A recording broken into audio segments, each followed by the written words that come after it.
قصيدة من كلمات الشاعر كرار المطراوي لمواساة الشاعرة زينب الجبوري بفقدان شقيقتها. على لسان حالي يقول الشاعر كرار المطراوي: فقدتك والألم بالروح،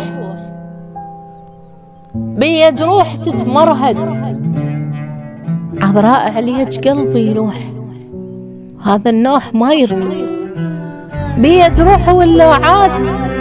خيتي والله والله ما تنعد، بعدش ما شفت راحة علي الله اللي يشهد، مو بس ثيابي صار سود حتى قلبي صار اسود، يا خي فراقتي شيب صب اسود علي العد، يا خيت فراقك الثاني،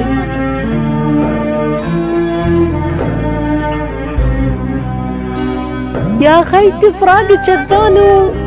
سهم لوعات ما ينصد، يا ريت الموت وافاني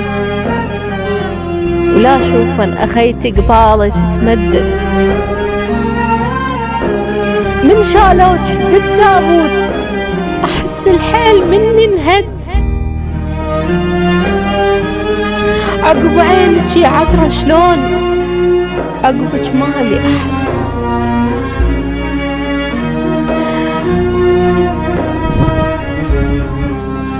يل بعدتي وحق روحك ترى خلتك ما تنسد، أدور البيت ما ألقاك، قلبي عليك يتنشد، أتذكر سوالفنا يهيل الدمع فوق الخد، أنا شبيدي بعد الروح موتي بوجهي باب انسد، تمنيت ب12 واحد نصير وبالحبل ننشد، هذا القدر صار عليك خيتي الأمر ما ينرد، هذا القدر هذا صار، أختك بالحزن تسمد، ردك الكبري تتشاير، ردت الكبر تتشاير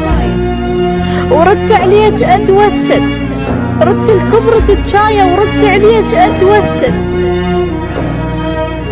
بس هذا الحلم ما صار،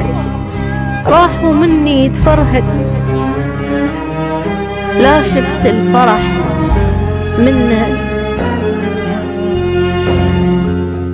بس هذا الحلم ما صار، راحوا مني تفرهد ولا شفت الفرح منه، شفت بس التراب على القبر ينرد، شفت بس التراب على القبر ينرد، أعتذر لكل الذين يسمعون هذه القصيدة، احتمال صوتي يكون ليس مثل باقي القصائد، ولكن كل ما أعود إليها وأقرأها أجد نفسي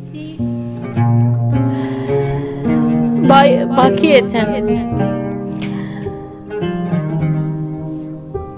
أعود لكي أقول إنها كلمات الشاعر كرار المطراوي.